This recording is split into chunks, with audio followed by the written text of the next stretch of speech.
If folks cannot see the utility in blockchain by now, well, I just don't know where they're looking. Last week, we had huge names in the world of payments, like MasterCard launching a 360-degree stablecoin solution. And incumbents in our industry, like Circle, launched their brand new Circle Payments Network, which is essentially the Amazon Web Services of the stablecoin industry. But to cap all of that off, to put the icing on the cake, ladies and gentlemen, we got another announcement courtesy of Visa, this time in collaboration with Bridge and Stripe, which we'll talk about them too in just a second. They've also launched their own stablecoin solution, and this one will be embedded into their existing payment infrastructure. Now, last week, we dove into the MasterCard situation because we already know just how tied in Stellar is with MasterCard. But when I saw this headline and I saw that it included Bridge, based on the information that we learned in the MasterCard relationship, I had to do a little bit of digging. Now, I'll tell you right away, there's no direct connection, but the details in this relationship, what Visa is now allowing blockchain developers across all public networks to do, is embed Web3 into the traditional financial system. So, at the end of the day, this is big for the entire space.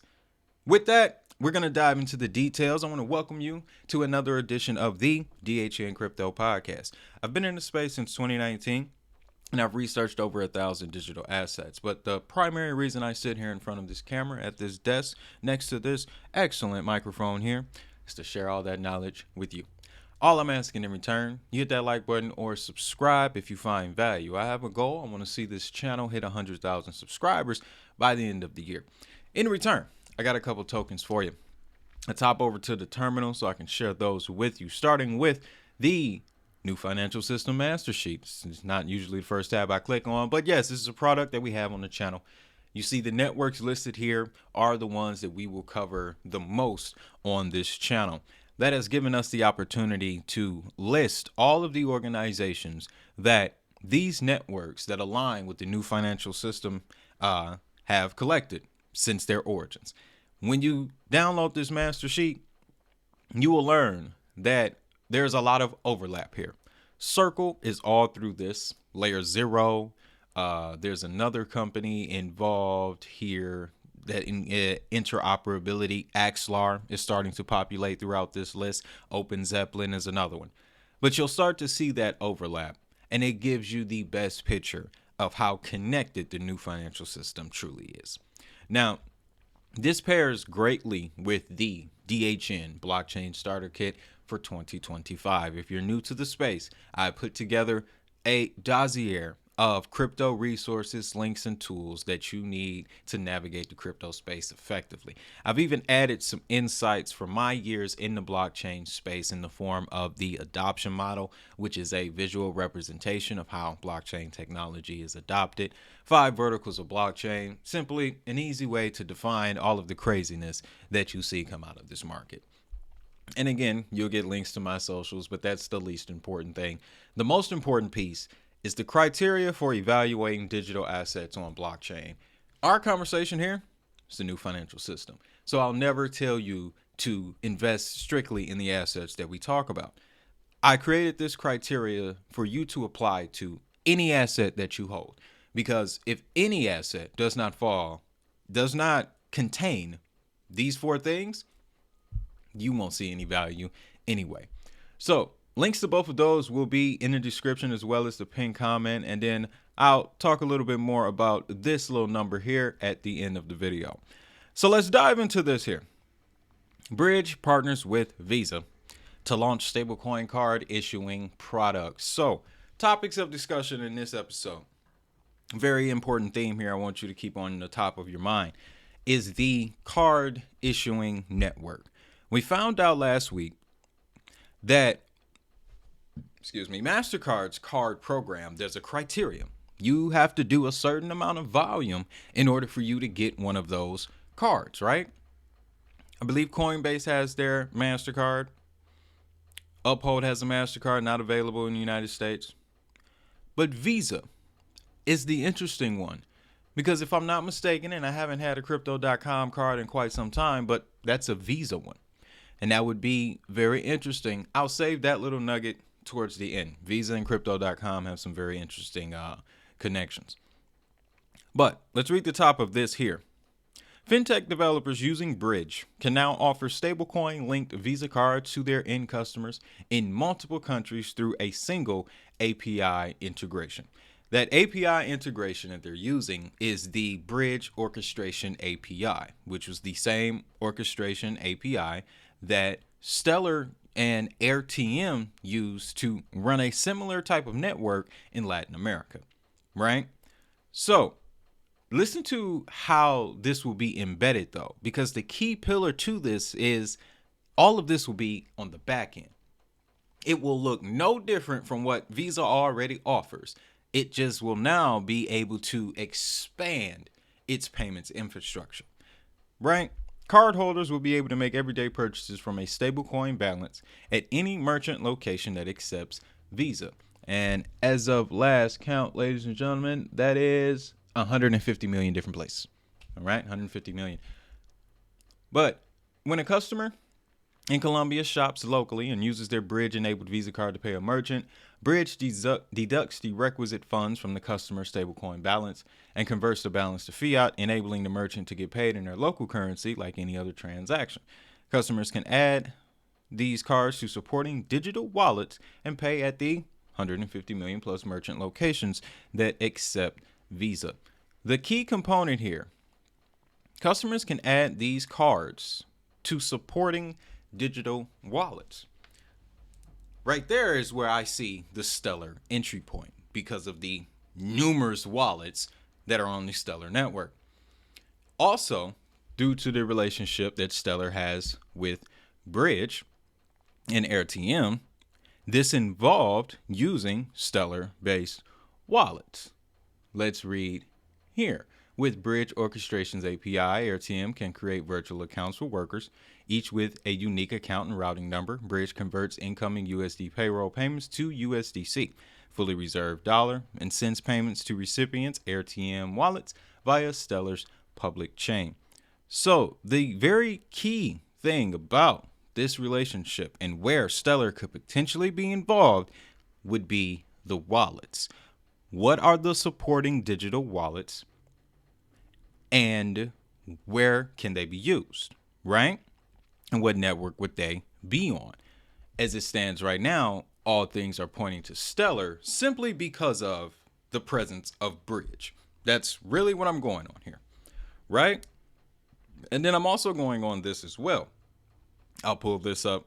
This is bridge.xyz, their API documentation, available routes. Routes is an available conversion path between a source currency and a destination currency, fiat or on-chain. And notice again how this goes both ways. ACH pushes and wires that runs along the FedWire system, ladies and gentlemen. You can go from your traditional account to the Stellar network or from Stellar to your traditional account. What I'm seeing now, ladies and gentlemen, okay, and let's pull up the Stellar anchored directory. And I have it sorted by bank transfers specifically. So let me give you an image of what this will look like. Alchemy Pay, not mistaken, if I'm not mistaken, having a relationship with Visa and it's connected to their cards. Alfred, I'd still have to look into them, fairly newer name to me, but look at the locations here. Argentina, Brazil, Chile, Colombia, Dominican Republic, Mexico. The world that Visa and MasterCard is creating, it looks like this. There are people in this world who cannot, well, let me preference that by saying this. The US dollar still controls a large part of the economy, the global economy. Okay? I've been studying the BRICS a lot, and even 85% of their wealth is in US dollars. All together, right? So that's an immense amount of leverage. However, on the other side, there are people in this world who cannot access US dollars. But what if they've been able to access stable coins this entire time? Visa and MasterCard thanks to the activities over the last 7 to 14 days, has just allowed people like that to get into the financial system, into a global financial system. You talking about wealth creation on the highest tier, ladies and gentlemen? That's what I've pulled from this. Now, we got some more names here. Enclop Banks, they're tied in with Hedera, interestingly enough. But they focus on Australia, Austria, Brazil, Canada. Very interesting right now. Very interesting happenings in Canada. And to that point, Newton and Stablecorp. You know, Canada has a CAD-backed stablecoin, and it runs on XLM. It's funny how Stellar just seems to always be wherever the United States has political interest. I find that funny. But the point I'm making here, okay, is that these are either wallet providers or exchanges. And any of them at any point could turn on the retail commerce setting, like we see with crypto.com. Crypto.com started out as an exchange. From the exchange, they built out a DeFi ecosystem. That DeFi ecosystem they were able to do that largely in part from the transaction fees and the sales and the staking that came along with their crypto.com debit cards, the Ruby, Sapphire, and then there was the two basic levels under that, right? Then they had a green one. Didn't they have a green one? That's not important. What's important is the example that crypto.com is giving us that Bridge, Stellar, and Stripe could be following. Now, there is a decentralized exchange on Stellar. It's not utilized as much as it should, but it exists. I'm not saying that Stellar is going to take the crypto.com route, but they could. What I'm saying is what's being put together by names like Visa and their relationship with stablecoin processors like Bridge and MasterCard doing the exact same thing. And remember who all it incorporated: wallet enablement, card issuing and acceptance, MetaMask, Kraken, Gemini, Bybit, Crypto.com. Okay? Wallets. That's the most important piece to this puzzle. That is what gives Stellar the advantage. Like, I truly don't see what others can't see when it comes to Stellar. I know it's tough for them to overlook the price, but well, let me just show you this here. We're looking at CBDCs, right? This is active pilots. Now you can see down in Australia, Ethereum's running that one. Solomon Islands, undisclosed. Okay, Hong Kong, Bridge, Ethereum. It's gonna pop up here, ladies and gentlemen. Where are we? Oh, look at that. Kazakhstan. Who's running their CBDC? Binance. Binance has several anchors on Stellar. Ukraine. Pilot retail use case technology partnerships, the Stellar Development Foundation. Why am I bringing that up? Because the CBDCs have not stopped. What I believe is that they'll ultimately become government-issued stablecoins. So if you have the largest payment processors over the last 100 years in Visa and MasterCard getting into the stablecoin game in a retail setting, I'm going to go out on a limb and guarantee that they know a little bit about CBDC development around the world, especially if it's intended to be used along their retail payment rails. So, very interesting pieces, guys. But let me add one more to the puzzle here. So Visa has been tracking stablecoin analytics a little over a year now. And there are only certain networks that they pull from, but the stablecoins that they track also interact with the Stellar network. PYUSD pending, but USDC, the Pax dollar, we already know they are going to be moving on Stellar. USDC already does. But the chains that Visa is reporting from, it's not that many. I can see in the future, if this relationship gets stronger and Stellar does in fact have the leverage, Stablecoin reporting will then be coming from Stellar as well. And if you look at RWA.xyz, there is a lot of it. there is a whole lot of it, approaching $500 million on Stellar, ladies and gentlemen. And to that point, we cannot forget about the world of RWAs. If Visa is embedding their existing payment system into the world of Web3 to transact stablecoins, this RWA market is going to be electrified. I couldn't find a word big enough, right? Because it's that big. It will magnify the RWA space because now these stablecoins, they got the most powerful rails in the world to transact on. And here's the thing, guys. Blockchains, isolated environments. These public networks, although they're public, they still need rails to communicate and connect with each other.